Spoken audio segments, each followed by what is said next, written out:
Yung katas ng unang sahod, nakabili na rin ng bahay dito sa beach.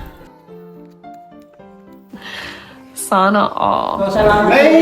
Salamat sa inyong lahat. Tingnan natin mga kawander, yung taas nung nabili ko.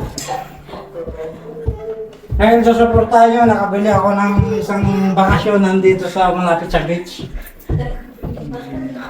May dalawang pwede dito, isang kwarto. Meron din siya bathtub. Mga kawander. Ito yung toilet niya. Ito yung isang kwarto, queen. Meron pa sa baba isa. Meron pa, oo. So ito mga kawander, plano kong papaupahan sa mga gusto mo dito. Pang bakasyon lang ba? Andre. Ito. Isang kwarto. May sarili siyang toilet to.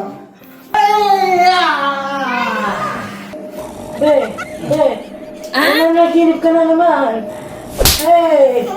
Wake up! Bakit? Nanaginip ka na naman, loko.